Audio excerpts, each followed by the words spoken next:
할렐루야. 네, 그리스도 안에서 사랑하는 우리 가운데의 별님 여러분 반갑습니다. 참 반갑습니다. 우리 옆에 계신 분 인사 한번 할까요? 참 반갑습니다. 네, 반갑습니다. 5월 마지막 주일 25일 주일 2부 예배 잘 나오셨습니다. 이 시간 여러분들이 할 수 있는 수만 가지의 일들 가운데 최고의 선택은 바로 천지를 창조하신 하나님 예배하는 이 자리에 나오신 것인 줄 믿습니다. 복되고 거룩한 날 이렇게 주 앞에 나와 예배하는 여러분들 모두에게 우리 하나님께서 멋쟁이 신자로 사는 평생의 은혜 주시기를 주님의 이름으로 축원합니다. 한 달 전쯤에 교회 전기시설 때문에 전기시설로 인해서 안전관리자 선임으로 서류를 받으러 오신 적이 있습니다. 어떤 한 분이 한전의 위탁을 받아서 오셨습니다. 그리고 그 서류를 작성하는 저에게 그냥 지나가는 말로 묻는 겁니다. 목사님, 저도 젊을 때부터 교회를 다녔습니다. 제 친척 형님은 서울 어디 교회 장로고, 사촌 누님은 권사입니다. 그리고 제 가족 중에 목사님도 계시고 예수 믿는 사람들이 참 많습니다.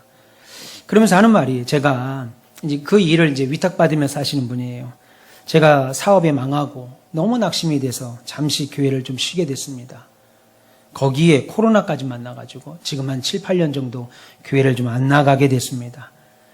근데 다시 교회를 좀 나가려고 생각해 보니까 교회를 꼭 나가야 되는지 잘 모르겠습니다. 먹고 사는 것도 바쁘고 주일날 되면 몸이 너무 피곤해서 꼭 교회를 나가야 되는지, 왜 신앙생활을 해야 되는지 잘 모르겠습니다. 목사님, 꼭 교회 나가야 됩니까? 신앙생활을 꼭 해야 되나요? 이런 질문을 제게 하더라고요. 오늘 교회 나오신 여러분들도 이런 마음속에 이런 질문이 있으실지 모르겠습니다. 오늘 저는 우리 함께 읽은 본문을 통해서 우리가 왜 신앙생활을 해야 되는지 이에 대해서 원론적이지만 그런 아주 중요한 말씀을 좀 드리려고 합니다. 여러분, 예수님이 오신 2000년 전의 세상은 오늘날의 세상과는 완전히 달랐습니다. 어떻게 달랐을까요? 예수님이 오셨던 2000년 전의 세상은 지금과 어떻게 달랐을까요? 여러분, 2000년 전에는 온 세상이 종교적인 사회였습니다. 그래서 모든 계층의 사람들이 고위 관료든 하급에 있던 사람이든 남녀노소 할 것 없이 그것이 어떤 종교였든 반드시 하나 이상은 믿었고, 구원과 영생 그리고 죽음 이후의 내세를 믿어서 천국과 지옥에서의 생활을 늘 염두하며 살았습니다. 그것은 서양이든 동양이든 2000년 전 사람이 사는 곳이라면 어디곳 마찬가지였습니다. 그 중에서도 구원에 관한 문제, 내가 죽어서 천국을 가는 구원에 관한 문제는 모든 인생의 관심사였습니다. 그러나 인본주의에 물든 지금의 사람들은 더 이상 자기 영혼과 구원에 관하여 관심 없지요. 자기중심적이고 매우 개인주의적인 모습으로 세상을 살아갑니다. 거기에 물질만능주의, 돈이면 다 된다 라고 하는 물질만능주의와 축복만을 기대하는 기복주의가 이 세상에 가득합니다. 교회 안에도 가득해요. 따라서 더 이상 자기의 영혼이나 구원에 관한 주제들에 관심이 없죠. 그럼에도 불구하고 인간에게 있어서 가장 중요한 것은, 우리에게 있어서 가장 중요한 것은 구원의 문제요 동시에 그 구원을 이루는 신앙생활입니다. 그럼 여러분, 우리는 왜 신앙생활을 해야 될까요? 왜 교회에 다녀야 돼요?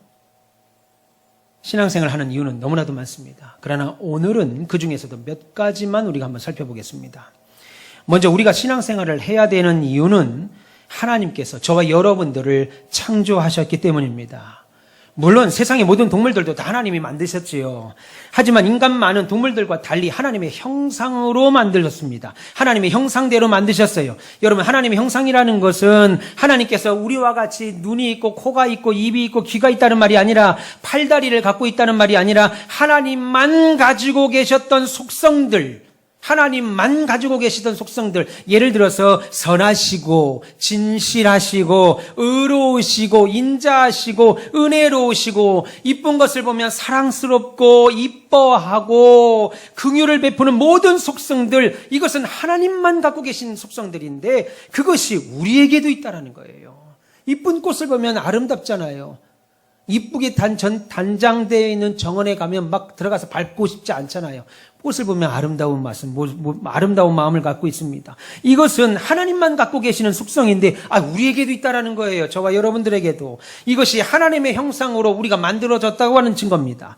그래서 우리는 동물과 전혀 다른 존재들이에요. 물론 과학은 우리가 먹고 마시고 잠자고 숨 쉬는 것 같은 이런 메커니즘이 사람과 동물이나 똑같으니까 동물도 사람도 동물의 한 종으로 구분하고 말합니다. 그러나 그렇지 않습니다. 여러분, 사람은 동물과 달리 인격이라는 것이 있고 영원을 사모하죠. 영원을 사모하고 내세를 사모합니다. 더군다나 자신의 영혼에 관하여 관심을 갖는 마음을 하나님이 사람에게만 주셨어요. 다만 죄로 인해서, 그래서 인본주의적인 생각으로 인해서 안 보이는 것뿐입니다. 관심이 없는 것처럼 보일 뿐이죠. 한마디로 저와 여러분들은 여러분 집에서 키우는 개나 고양이 같은 동물이 아니라는 거예요. 그래서 세상 어느 민족, 어느 나라에도 종교가 없는 곳은 단 한 군데도 없습니다. 그것이 문명사회든 비문명사회든 모두가 종교를 가지고 있습니다. 사람이 사는 곳에는 어떤 형체가 됐든 종교가 있지요. 창세기는 하나님께서 우리를 그렇게 창조하셨다라고 분명히 말씀하고 있습니다. 여러분, 우리는 어릴 때부터 학교 교육을 통해서 세상을 살아가는 데 필요한 지식과 기술을 습득하죠. 배웁니다. 그러나 학교에서 가르쳐 줄 수 없는 것이 있습니다. 그 중 하나가 하나님이 세상을 창조하셨다. 이건 학교에서 못 가르쳐 주는 거예요. 안 가르쳐 주는 게 아니라 못 가르쳐 주는 겁니다. 설명할 수가 없으니까. 성경은 사람은 원숭이의 후손이 아니라 하나님께서 하나님의 형상대로 창조하셨다고 말씀합니다. 여러분, 우리는 이 사실을 믿기에 사람으로서 자부심을 갖는 거예요. 여러분, 제가 초등학교 시절에 수업 중에 진화론에 대해서 배웠습니다. 그런데 저는 그 수업을 들으면서 이렇게 생각을 했습니다. 나는 원숭이의 후손이 아니다. 나는 진화론, 많이 쓰면 쓰는 대로 발달한다고 하는 용불용설. 그래서 원래 기린이 목이 짧았는데 위에 있는 그거 먹고 싶어서 하다 보니까 목이 길어졌다. 원래 코끼리 코도 짧았는데 저거 받아 먹으려고 하니까 코가 길어졌다. 용불용설. 쓰면 쓸수록 발달한다. 그런 거 우리 다 배우셨잖아요. 나는 원숭이의 후손이 아니다. 나는 오스트랄로피테쿠스 같은 유인원에 진화돼서 지금 사복 네 발로 걷다가 직립보행을 한 내가 아니다. 나는 하나님이 만드셨다. 나는 하나님의 자녀다. 이런 생각에 어린 국문학생이었던 제가 저에 대해서 긍지를 가졌던 기억이 납니다. 그래서 사람은 내가 누구인지를 아는 것에 따라서 그 사람의 삶의 방향과 행동이 달라진다고요. 나는 저 원숭이가, 저 동물원의 철장 안에 있는 원숭이가 내 선조, 내 조상이 아니다 라고 믿고 나는 하나님이 만드신 하나님의 자녀다 라고 믿으면 행동이 달라진다고요. 저는 우리 가원비교회 담임 목사입니다. 그래서 누구보다 우리 교회에 많은 관심을 갖지요. 여러분, 일전에 제가 뉴스를 보니까 사관학교를 졸업하며 임관하는 생도들 중에, 소위로 임관하는 생도들 중에 3대째 군인 집안이 있더라고요. 며느리도 군인입니다. 어떻게 그게 가능합니까? 그 일이 자랑스러우니까 그렇죠. 내 아버지가 군인인 게 자랑스러워요. 내 어머니가 군인인 게 자랑스러워요. 아버지가 목사인 것이, 아버지가 장로인 것이, 부모가 신앙의 부모인 것이 자랑스러운 자녀들은 부모 얼굴에 누가 되는 행동을 하지 않겠지요. 반대로 부모가 하는 일을 우습게 생각하는 자녀들은 절대 부모의 일을 따라 하려고 하지 않을 겁니다. 그래서 내가 누구인가를 알고 인생을 사는 것 대단히 중요합니다. 그래서 여러분, 신자들은, 그리스도인들은, 성경을 알고 하나님을 믿는 자들은 그들의 삶은 매우 고상한 삶을 사는 자들입니다. 여러분, 고상한 삶이라는 것은 내가 고급 레스토랑에 가서 비싼 음식을 먹고 품위 있는 문화생활을 즐기고 좋은 스포츠를 활용하는 것만 말하는 것이 아닙니다. 나는 하나님이 만드셨다. 나는 하나님의 자녀다. 라고 하는 사실을 인식하는 것, 그로부터 사는 것이 고상한 삶입니다. 매우 단순하죠. 여러분, 이 사실 여러분이 고민해서 깨닫는 거 아니죠? 여러분 다 이 사실 인정합니다. 그러니까 여러분, 그리스도인들은 고상한 지식을 갖고 있는 사람들입니다. 여러분, 이러한 삶을 가지고 있어야 이것이 참된 중요한 신앙의 출발이 됩니다. 여러분, 이렇게 말하면 어떤 분들은 그럽니다. 우리를 하나님이 만들었나? 부모님이 만드셨지. 부정모혈이라고 그러잖아요. 우리 하나님이 만들었나? 우리 엄마 아빠가 만들었지라고 말합니다. 그럼 생각해 보세요. 부모님들은, 여러분들은 자녀들을 어떤 계획을 갖고 낳으셨어요? 아니죠. 만약에 여러분들이 계획을 갖고 자녀를 낳을 수만 있다면, 저 같으면 교육비 부담 없는 자녀를 만들었을 겁니다. 알아서 공부를 너무 잘해요. 학교 갔다 오니까 알아서 책상에 공부합니다. 사교육을 필요 없어요. 사교육이. 황 집사님, 이제 많이 들어갑니다. 어린이집 다닐 때는 우리 아들이 천재 같은데 국민학교 가면 봐도 깨닫게 돼요. 학원이 없으면 안 되는구나. 걱정할 아들 안 만들죠. 속 끓일 일도 전혀 없는 아이로 여러분들이 계산을 해서 계획을 해서 자식을 낳을 수만 있었다면 그렇게 만들어셨을 거예요. 엄마한테 아빠한테 툭툭거리며 말하지 않고 평생 자상하게 엄마 옆에 와서 어머니, 아버지 살갑게 하는 아들을 만들었겠죠. 그런 딸 만들었겠지요. 다시 말해서 자녀를 부모가 설계해서 만든 것이 아니고 창조의 하나님의 창조 법칙과 그 순리에 따라서 낳게 됐다는 거예요. 자녀도 마찬가지입니다. 자녀들이 부모를 선택해서 태어난 것이 아니죠. 그럴 수만 있다면 인생의 주인이 사람입니다. 그런데 날 때부터 내 인생의 주인은 내가 아니구나. 내가 부모조차도 선택하며 태어날 수가 없구나라는 것을 확인하게 됩니다. 그럼에도 사람들은 내가 내 삶의 주인이라고 생각해요. 그래서 인생의 모든 것을 자기중심적으로 생각하며 살지요. 그래서 내가 하나님을 위하여 살고 주의 몸된 교회를 위하여 살아야 된다는 생각은 추호도 없습니다. 내가 하나님을 위해서 살아야지. 내가 신자로 부름을 받았는데 하나님의 형상으로 창조를 됐는데 내가 당연히 하나님을 위해 살아야지. 교회를 위해서 살아야지라고 하는 생각은 추호도 없고 오히려 나의 행복을 위하여 살아야 된다고 생각합니다. 신자조차도. 물론 자신의 행복을 위해서 사는 것이 잘못됐다는 말은 아닙니다. 그러나 그것만이 최우선이 되고 전부가 될 때는 문제가 돼요. 왜요? 하나님께서 우리를 만드신 이유가 나 자신만 위해서 살라고 창조하신 것이 아니기 때문이죠. 여러분, 저와 여러분들의 창조된 목적은 이사야 43장 21절에 이 백성은 나를 위하여 지었나니 나를 찬송을 부르게 하려 함이라 라고 했습니다. 하나님께서 저와 여러분들을 창조하실 때 제일 먼저 무엇을 염두하고 사실 만드셨냐면 내가 얘를 만들고 나서 세상에서 멋진 사람으로 인정받는 사람으로 권위 있는 사람으로 권세를 누리는 사람으로 만들어야지 하지 아니하시고 저와 여러분을 만들 때 얘는 나를 찬송하고 나에게 영광 돌리기 위하여 만들어야지 라는 작정을 가지고 우리를 만드셨다는 거예요. 무엇을 보고 할 수 있습니까?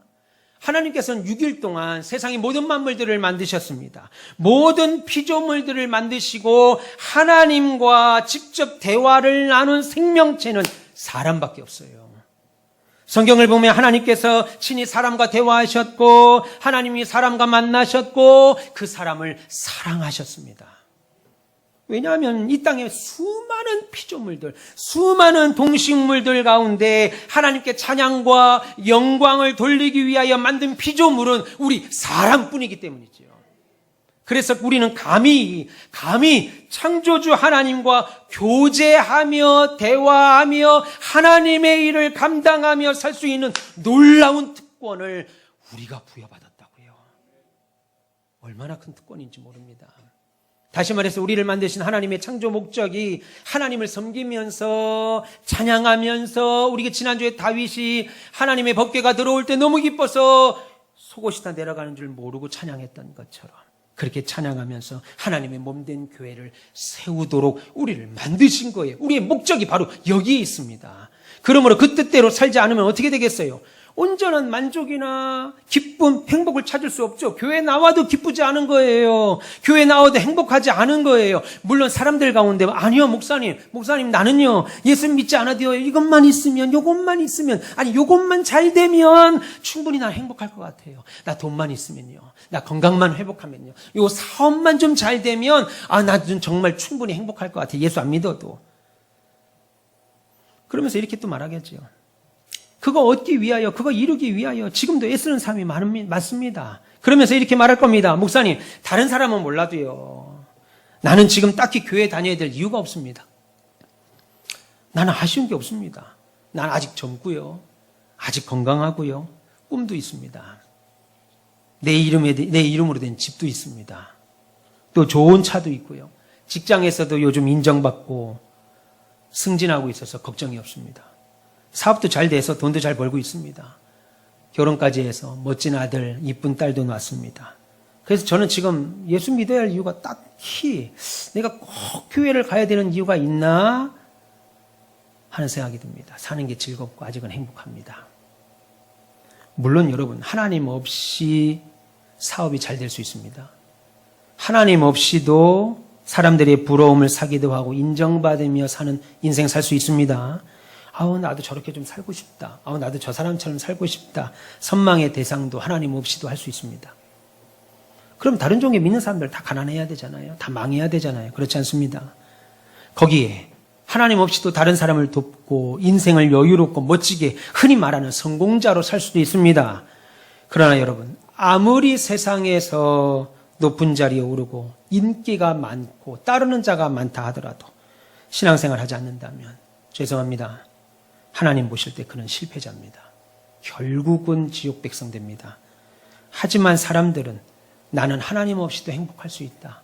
나는 하나님 없이도 즐거울 수 있다라고 말합니다. 여러분, 그런 사람이 주위에 계시다면 한번 이렇게 물어보세요. 그 행복이 깨질까 봐 안 불안합니까? 그럼 이렇게 우리에게 되물을 겁니다. 아니, 그 행복이 깨질지 안 깨질지 어떻게 알아요? 내 행복이 깨질지 안 깨질지 어떻게 알아요? 그 질문의 답은 아주 간단합니다. 그러면 왜 이렇게 보험의 종류가 많겠어요? 실비, 암, 간병인 보험, 치매보험, 운전자 보험. 아니, 왜 이렇게 보험이 많아요, 보험 종류가? 인생이 그런 여러 종류로 박살날 수 있다는 거죠. 그런 인간의 경험으로 보험이 수없이 많습니다. TV 광고 보세요. 유선방송 광고 보세요. 보험 광고가 왜 이렇게 많은지. 여러분, 하나님께서 우리를 만드셨습니다. 부정모혈이 아닙니다. 하나님이 우리를 만드셨어요. 성경이 그렇게 말합니다. 여러분, 성경은 진리라고 그랬습니다. 그래서 교회사 2000년 동안 수많은 사람들이 성경 때문에 변화됐고 성경이 옳다고 고백했고 성경을 통해서 새로운 인생을 살면서 하나같이 하나님이 나를 만드셨구나. 그래서 나는 하나님의 영광을 위하여 살아야 되는 사람이구나 라고 생각해서 세상 이치대로 살지 아니하고 돈 벌려면 이래야 돼. 출세하려면 이렇게 살아야 돼. 세상 이치대로 살지 아니하고 하나님 방법대로 살아낸 겁니다. 따라서 하나님이 우리를 창조하셨기에 우리는 반드시 신앙생활 하셔야 됩니다. 믿기를 축원합니다. 그러면 두 번째 보겠습니다. 우리가 왜 신앙생활을 해야 될까요? 왜 교회 나와야 될까요? 그것은 사람에게는 반드시 죽음이 있기 때문입니다. 어느 날 느닷없이 TV에서 유명 연예인들이 내가 좋아했던 드라마 탤런트가 사망했다는 뉴스를 듣습니다. 그들뿐입니까? 우리의 부모가, 우리 아내와 남편이 지인들의 느닷없는 사망 소식을 문자로 받습니다. 그들이 평소에 건강을 챙기지 않아서거나 안 하면 착하게 살지 않아서 갑자기 벼락 맞아 죽은 거 아니죠. 병이 아니어도 사고가 아니어도 누구나 인생에는 죽음이 있습니다. 그럼에도 불구하고 제가 사람들에게 전도하면서 예수 믿고 구원받아야 됩니다. 당신의 영혼을 생각하셔야 됩니다. 라고 말하면 오히려 저를 안타까운 눈으로 쳐다봐요. 아니, 지금은 젊은데, 지금 사는 게 좋은데 뭐 죽음 이유까지 생각합니까? 사업도 신경 써야 되고 직장 생활도 직장도 다녀야 되고 건강도 챙겨야 되고 노후 준비도 해야 되고 자녀들과 가정 돌보는 일도 바쁜데 뭐 죽음 이유까지 잘 알지도 못할 죽음 이유까지 내가 신경 써야 됩니까? 라고 말합니다. 그런데 여러분들이 아무리 바쁘고 아무리 인생에 여유가 없다 해도 변하지 않는 한 가지 사실이 있는데 그것은 여전히 우리에게 죽음이 있다는 겁니다. 저와 여러분들은 반드시 죽습니다. 할렐루야. 그래서 우리에게는 더더욱 신앙생활이 필요해요. 저와 여러분들이 천년만년 영원히 산다면 신앙생활 필요 없을 겁니다. 그러나 우리는 길어봐야 70년, 80년, 그 뒤는 다 죽습니다. 그래, 여러분 몇 년 남으셨어요, 지금? 가슴이 심장이 막 쫄리잖아요. 그죠? 어제 우리 전영푼 집사님 88순을 우리 성도들 소망에 대접을 하셨어요. 촛불을 부는데 나도 80까지 살 수 있을까? 내가 80대 초를 불면 심장이 쫄리지 않을까? 내년에도 불 수 있을까, 이 초를? 집사님 내년에도 부실 겁니다. 내년에도 내가 이 초를 부를 수 있을까? 제가 50이 막 넘었는데 벌써부터 막 무릎이 아파요. 허리가 아픕니다. 내가 80까지 저렇게 건강하게 살 수 있을까?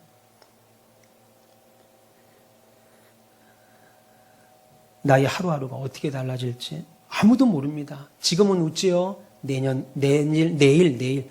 울을 수 있습니다. 내일 울지요. 모레 웃을 수 있습니다. 아무도 몰라요. 건강 유지하며 약 잘 먹고 보조식품 오메가3 아무리 잘 먹고 산다 하더라도 7, 80년 그 이상을 산다 하더라도 결국은 죽습니다. 그래서 사람은 이 땅에서 아무리 대단한 업적을 남기며 산다 할지라도 사실은 다 시한부 인생이에요. 병원에 가서 당신은 암입니다. 1년밖에 안 남았습니다. 거기에 충격을 받잖아요. 왜 내가 이래야 돼? 병원에 가세요. 당신은 50년밖에 못 살 것 같습니다. 그럼 여러분 웃고 나오실 거예요. 당신 30년밖에 못 삽니다. 웃고 나올 겁니다. 30년이나 3년이나 3개월이나 무슨 차이가 있습니까? 결국 시한부 인생이에요. 하나님께서 우리들에게, 저와 여러분들에게 스톱, 그만.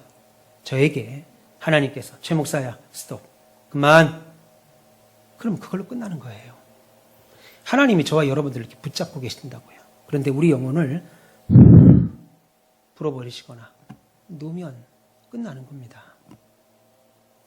그러니까 여러분, 우리는 병으로 죽는 게 아니에요. 우리는 노안으로 죽는 것이 아닙니다. 그건 그냥 현상이 그런 거예요. 드러나는 현상이 그런 것이고, 우리는 하나님이 부르시면 죽는 겁니다. 하나님이 부르시면 그걸로 끝나는 거예요. 그러면 그때 하나님을 모르는 사람들, 하나님을 마음에 두지 않고 거부하며 신앙생활을 하지 않던 사람들은 저 영원한 지옥으로 가게 되죠. 그때 성경은 뭐라고 말합니까? 바깥 어두운 데에 내어 던지라. 거기서 슬피 울며 이를 갈리라.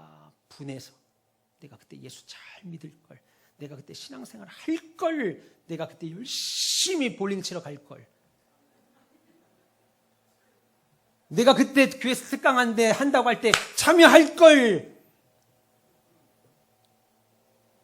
여러분, 지옥은 나쁜 짓하고 죄지어서 그 죄의 대가로 가는 곳이 아닙니다. 그것은 이방 종교가 하는 말입니다. 나쁜 짓해서 죄의 대가로 가는 것이 지옥이 아니에요. 성경에서 지옥은 나쁜 짓해서 가는 곳이 아니라 하나님을 믿지 않음으로 가는 곳이 지옥입니다. 여러분, 그러나 우리가 구원주로 오신 예수 그리스도를 마음으로 믿어 입으로 시인할 때 우리는 죄에서 해방되어 영원한 기업을 얻는다고 우리에게 말씀합니다. 그러니까 여러분, 매일매일 반드시 기억하십시오. 꼭 기억하세요. 우리에게는 반드시 죽음이 있습니다. 죽습니다. 여러분, 다 죽습니다. 반드시 죽어요. 기억하십시오. 그러나 죽음의 날이 언제일지 모르잖아요. 언제 죽을지 몰라요. 오는 건 순서가 있는데, 그래서 몇 년도, 몇 월, 며칠, 생일까지 순서가 있는데 가는 날은 순서가 없습니다. 언제 죽는지 알 수 없으니까 우리는 어떻게 해야 돼요? 더 깨어서 근신하며 신앙생활을 잘 하셔야 돼요. 그런데 사람들은 죽음이 언제 올지 모르니까 오히려 죽음이 없는 것처럼 삽니다. 죽지요. 장례식장 가면 아이고 어쩌다 그렇게 가셨습니까? 알지요. 나도 저 자리에 가서 저 액자에 검은 띠 딱 들고 알지요. 곧 그렇게 될 거 알지요. 그런데 죽음이 언제 올지 모르니까 마치 죽음이 없는 것처럼 잊고 산다고요. 잊고 살아요. 그것은 사단이 우리에게 하는 악한 일입니다. 따라서 우리에게 모두 죽음이 있기에 반드시 우리는 신앙생활 하셔야 돼요. 교회 열심히 나오셔야 됩니다. 세 번째로, 왜 우리가 신앙생활을 해야 될까요? 우리의 노력이나 우리의 착한 일, 선행으로는 절대로 구원을 받을 수 없기 때문입니다. 여러분, 잘린 나뭇가지에서 꽃이 나고 열매를 피울 수 있겠어요? 그러니까 하나님 밖에서 하는 모든 선행은 사실 무가치한 겁니다. 왜요? 우리는 다 죄인이기 때문입니다. 로마서 3장 10절에 기록된 바 의인은 없나니 하나도 없다라고 성경은 말씀합니다. 이 세상에 의인이 하나도 없다. 여러분, 이 세상에는 의인이 하나도 없다는 거예요. 그래서 보세요. 죄의 싹은 사망입니다. 그러니까 나이 들어서만 죽는 것이 아니라 어머니 뱃속에서 나올 때도 죽는 아이가 있습니다. 여러분, 그것을 보면 인간은 죄인이구나, 죄를 갖고 있구나 라고 알지요. 그래서 세상에 죽음이 가득한 거예요. 물론 세상에는 좋은 일 알고 사시는 분들이 참 많습니다. 그러나 그것도 하나님 보시기에는 다 죄인들이 하는 거예요. 로마서 3장 23절에 모든 사람이 죄를 범하였음에 아무도 하나님의 영광에 이를 수 없다라고 말씀합니다. 저도 그렇고 여러분들도 그래요. 하나님 없이는 어떤 사람도 의를 이룰 수 없다고 합니다. 심지어 하나님과 상관없는 사람이 하나님과 상관없이 내 목숨을 다른 사람을 위하여 준다 해도 자랑할 것이 없다고 말하는 겁니다. 왜요? 인간의 선행은 하나님 없이 하는 인간의 선행은 뜨거운 태양 앞에 촛불과도 같습니다. 여러분, 촛불도 얼마간의 어두운 곳에 가면 빛을 비추지요. 그러나 촛불보다 더 밝은, 훨씬 더 밝은 태양빛 앞에서는 무용지물입니다. 마찬가지로 태양보다 비교할 수 없이 밝은 하나님 앞에서는 태양도 아무런 의미가 없지요. 그래서 예수 믿지 않고 하는 모든 일들은 하나님 보시기에 태양 앞에 촛불과 같이 의미가 없는 거예요. 아니, 많은 사람들이 득도를 하겠다고 고행을 하고 참선을 한다고 애쓰지만, 아니, 그래서 설사 수행하고 선행해서 모든 득도를 깨달았다 할지라도 태양 앞에 촛불입니다. 그래서 여러분, 사실 구원은요, 죽음 이후의 문제가 아닙니다. 죽고 나면 내가 천국 가지, 죽고 가면 어딘가 있을 멀리 미국 가는 것처럼, 유럽 가는 것처럼, 비행기 타고 열 몇 시간씩 날아가는 것처럼 먼 곳에 있는 천국, 죽음 다음에 가는 것이 아니고 구원은 지금 이 땅에서의 문제입니다. 죽고 나서의 문제가 아니에요. 여러분, 물론 어떤 종교는 눈으로 볼 때 좋아 보기도 하죠. 신사적이기도 합니다. 심지어 다른 종교에 대해서 편협적이지도 않습니다. 공격하지도 않아요. 다 괜찮다고 점잖게 말합니다.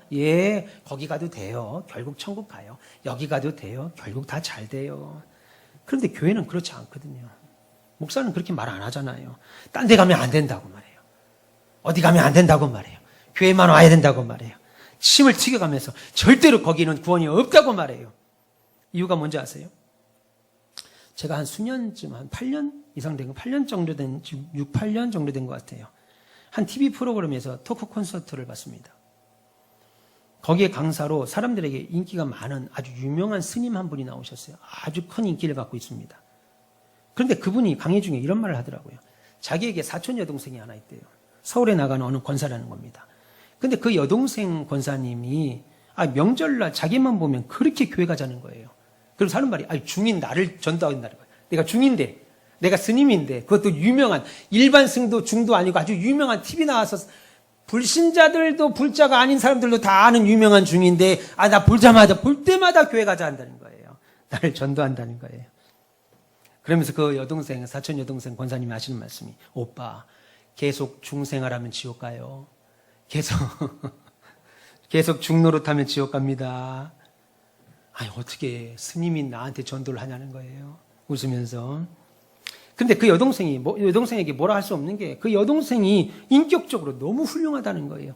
인품이라도 막 그냥 엉망이면 그거 가지고라도, 너나 예수 똑바로 믿어라. 예수 믿는다는 게 뭐 인간성이 좀 그러냐? 뭐 인간이 뭐 그러냐? 이렇게 말할 텐데, 인성이 너무 바르다는 거예요.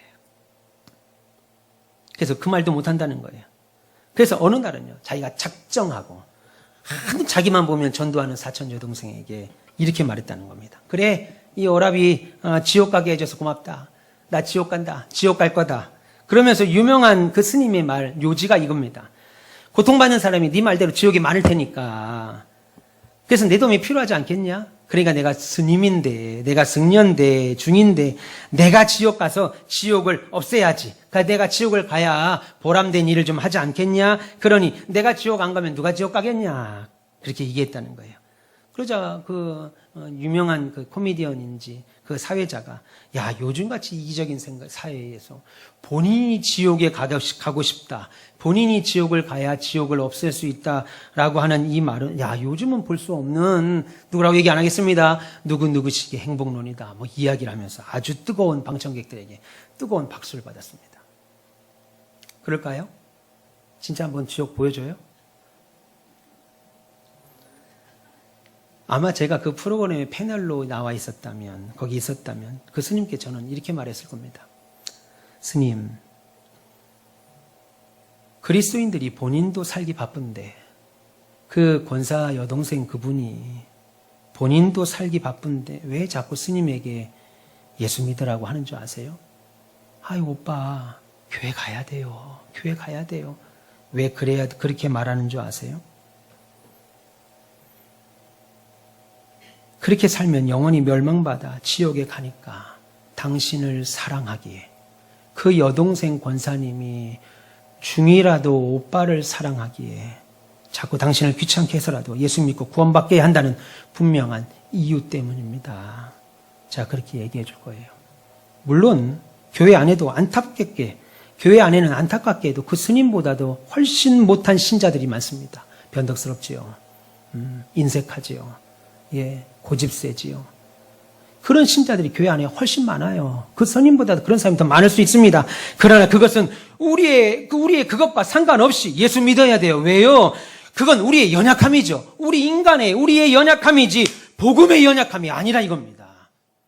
그래서 교회는 그 예수님을 증거하기 위하여 이렇게 문을 열어놓고 주일마다 예수님의 말씀을 전하는 거예요. 왜냐하면 하나님은 살아계시고 구원자로 오신 예수 그리스도가 아니면 천하 누구도 구원을 받을 수 없다 이겁니다. 사도행전 4장 12절에 다른 이로서는 구원받을 수 없나니 천하 사람들 중에 구원받을 만한 다른 이름을 우리에게 준 적이 없다라고 성경은 말씀합니다. 에어컨 켜주세요. 에어컨 끄지 마시고. 여러분, 우리가 왜 신앙생활 하셔야 돼요?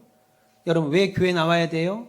사무실에 있는 우리 김혜연 성도님, 늦게나마 막 헐레벌떡 뛰어오셨는데 왜 그렇게 교회 나오셔야 돼요?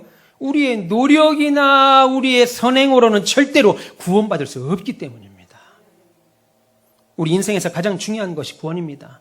여러분 인생에서 지금 가장 귀한 게 뭐예요? 돈이세요? 아파트예요? 연금? 통장 적금? 보험? 자녀? 남편, 아내? 부모? 형제, 내 직업? 내 캐리어? 인생 노하우? 그거 길어봐야 8, 90년이면 다 없어지는 거예요. 예, 그거 길어봐야 8, 90년이면 다 없어지는 겁니다. 그 뒤에 진짜가 남아 있습니다. 그게 구원이에요. 그게. 여러분 옆에 계신 남편도 아내도 이 땅에 사는 동안만 아내와 남편입니다. 여러분이 사랑해서 배아파 난 자녀도 이 땅에 사는 동안만 태우. 이 땅에 사는 동안만 엄마 하지요. 그 엄마도 몇 년 안 남았어요. 중학교 들어가면 그 엄마도 없어져요. 우리 작은 아들이 맨날 저만 보면 아빠 하루에도 얼마나 전화를 많이 했는지 몰라요. 잠만 자면 저랑 같이 자려고. 아빠랑 같이 자면 안 돼? 지금은 제가 밤에 잘 때 우리 아이들 늦게까지 연습하고 들어가서 잘 때 성규야 하고 안아주려면 좀 절로 가요. 좀 만지지 좀 마요. 웃는 분들 다 공감하시는 것 같은데 만지지 좀 마요. 내가 우리 아들 이뻐서 엉덩이라도 아유 이쁘다. 이거 잘못하면 포돌이 와서 철컹철컹해요. 이제 부모가 아들 엉덩이도 못 만져요. 허락 받아야 돼. 만져도 되니? 손대도 되니? 태호 지금 많이 만지세요. 조금 있으면 엄마 철컹철컹.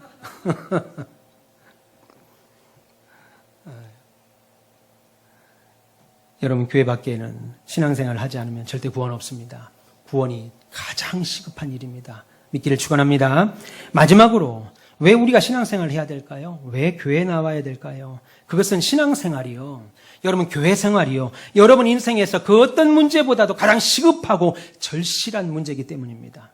사람들을 만나서 전도하면서 예수 믿으라고 하면 사람들은 그렇게 말합니다. 목사님, 내가 하루하루 사는 것도 바쁘고 해결해야 될 문제들 산 같습니다. 여러 염려들도 이루 말할 수 없이 많은데 뭔 신앙생활까지 신경 쓰면서 살아야 돼요. 내가 해결할 게 이렇게 많은데 무슨 신앙생활까지 신경 씁니까?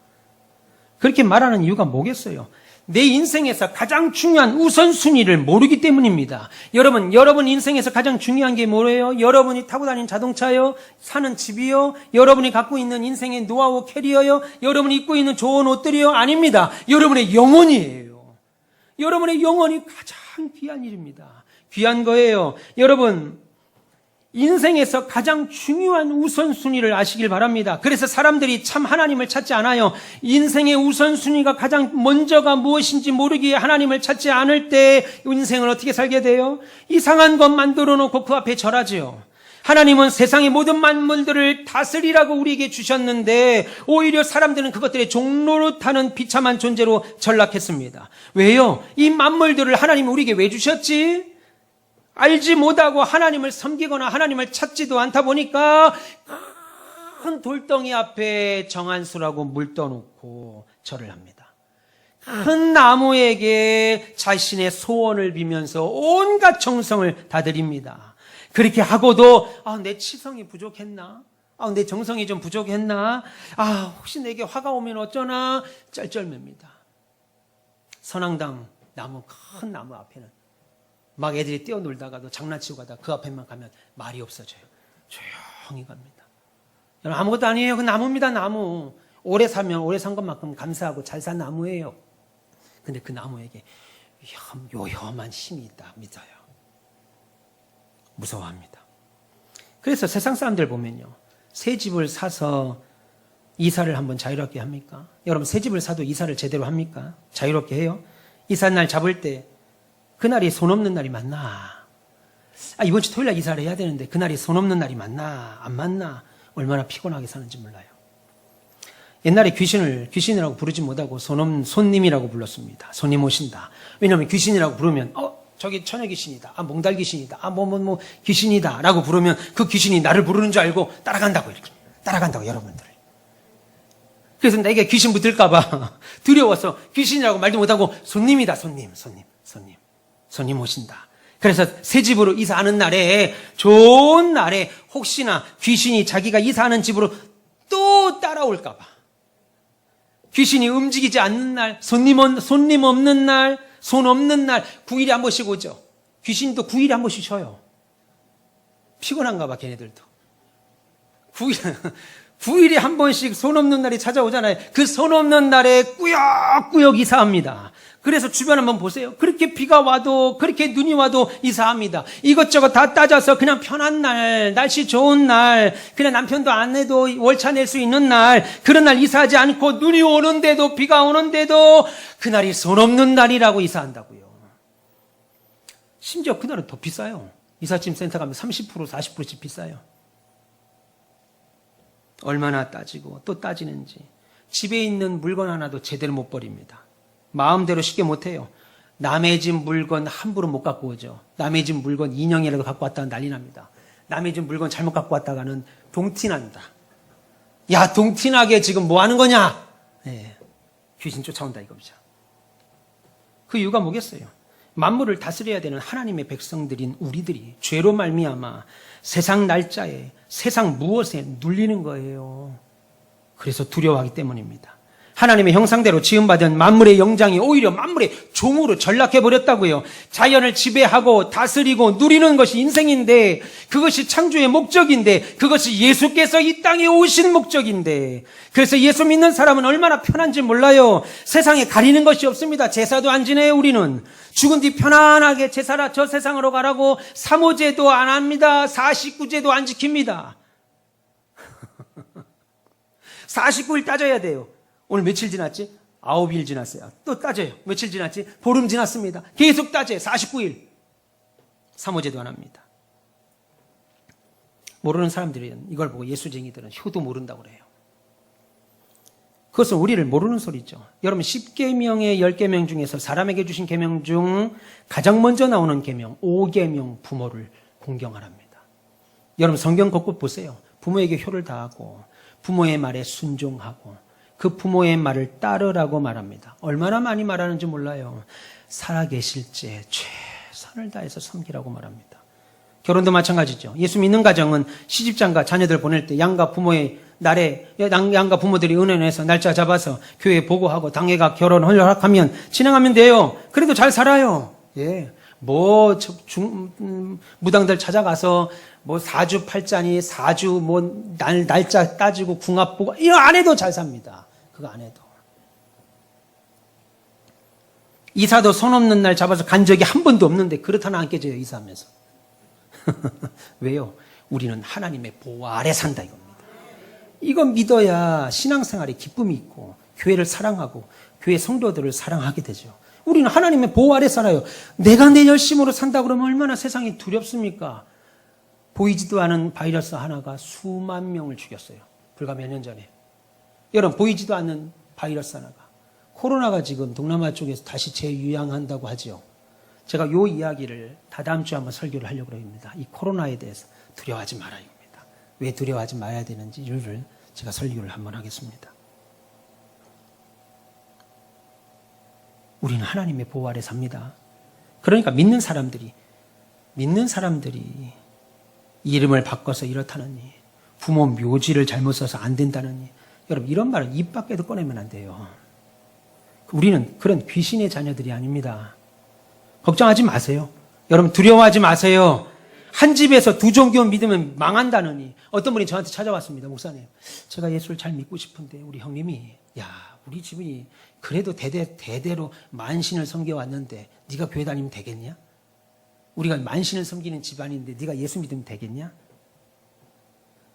예수 믿으면 우환이 온다. 한 집안에 두 종교를 믿으면 집안이 망하니까, 네가 갓 교회 다녔으니까 너 포기해라. 그래서 교회를 못 나오겠다는 거예요.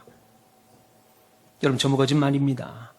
여러분 하나님을 믿기만 하면 얼마든지 구원받고 나와 우리 집 모두 하나님의 사랑과 보호를 받고 살게 됩니다. 그래서 오늘 본문 31절은 우리에게 이렇게 말하죠. 주 예수를 믿으라. 그리하면 너와 네 집에 구원을 얻을 것이다. 주 예수를 믿으라 라고 말합니다. 할렐루야. 여러분 머리로만 알지 마세요. 머리로만, 입으로만 알지 마시고 경건의 모양은 있으나 경건의 능력이 없는 자의 삶을 살지 마시고 경건의 능력으로 사는 우리가 됐으면 좋겠습니다.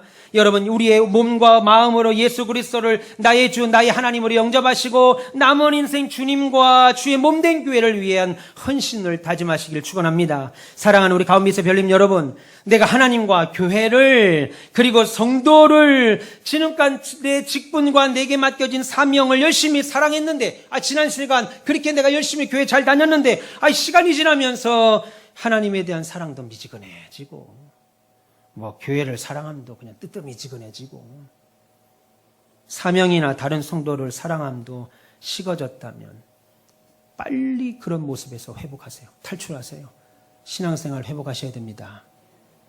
왜? 믿음 가운데 더 성장하지 못하고, 교회를 다니기를 그렇게 오래 다녔는데, 신앙생활 몇 년 하셨습니까? 10년 했습니다. 20년 했습니다. 30년 했습니다. 대를 이어서 우리 부모가 장로, 집사, 권사입니다. 대를 이어서 예수를 믿는데도 왜 믿음 가운데 더 성장해서 다른 사람들에게 선한 영향력을 주지 못하고 침체돼 있어요. 예수 믿는데도 그냥 재미도 없고, 교회 나오도 즐겁지도 않고, 다른 성도 봐도 그냥 행복하지도 않고, 아이고 주여, 이거 어떻게 해야 되냐, 어쩌냐.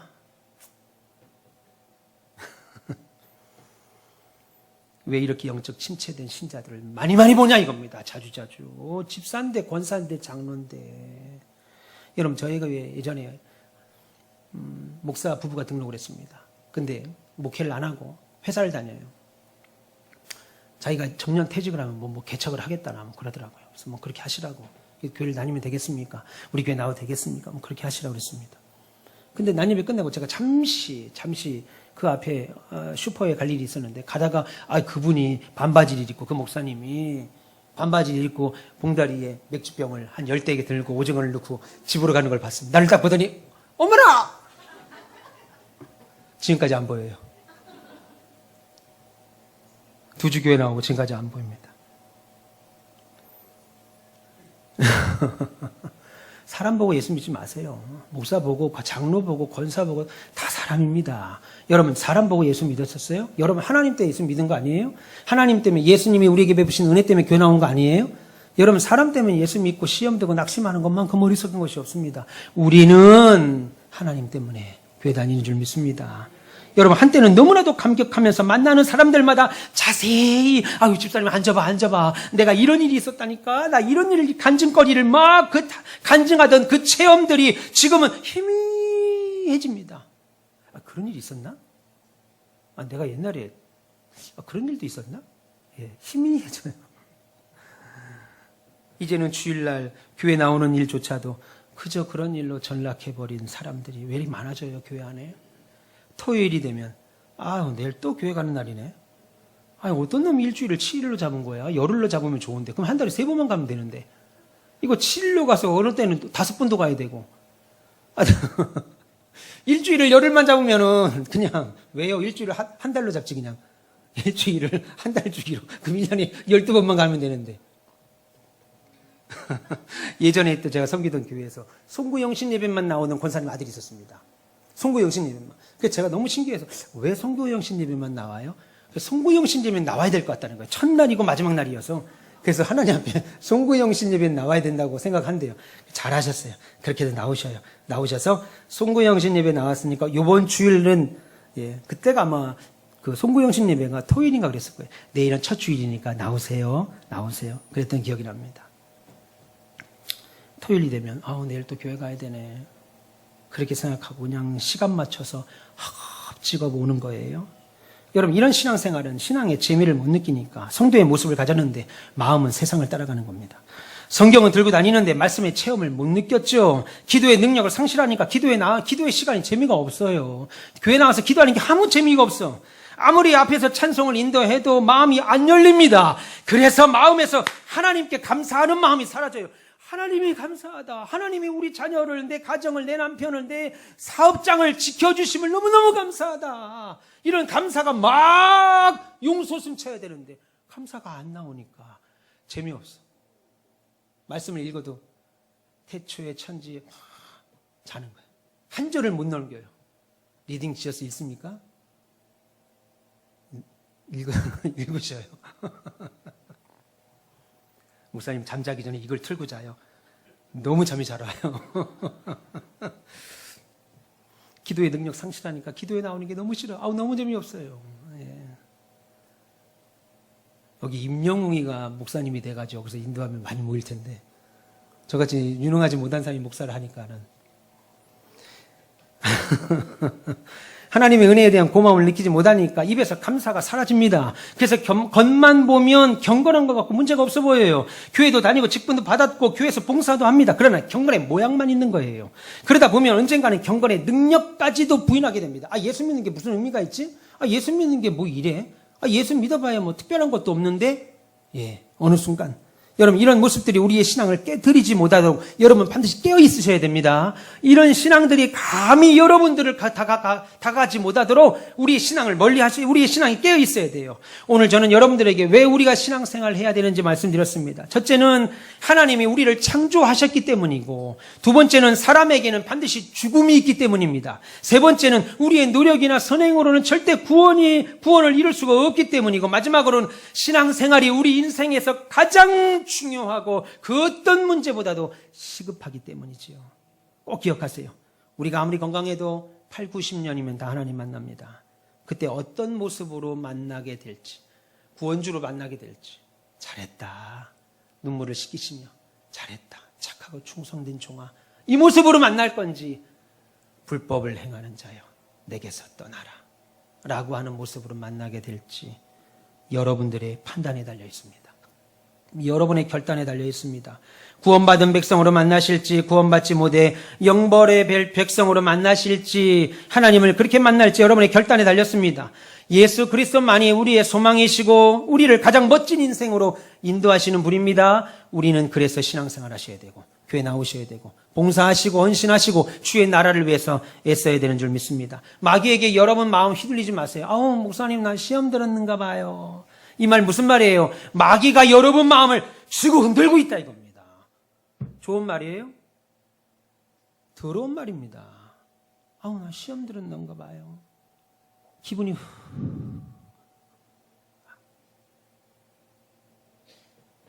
하나님의 전인 우리 마음에 귀신이 감히 접근하지 못하고, 목사님 뭐가 이렇게 좋아요 집사님? 할렐루야! 나 성령 충만합니다. 할렐루야! 뭐예요 그 표정들은? 할렐루야! 할렐루야! 아멘! 아멘! 막 이래야죠. 그렇죠. 이래야 된다고. 목사님 나 교회 못 다니는 것 같아요. 왜요? 몰라요. 그냥 좀 잠시 쉬어야 될 것 같아요. 왜요? 교회보다 절이 좀 좋은 것 같아요. 나한테 맞는 것 같아요. 아름다운 신앙생활 하셔서 복된 신자의 영광을 누리시는 저와 여러분 모두 되시기를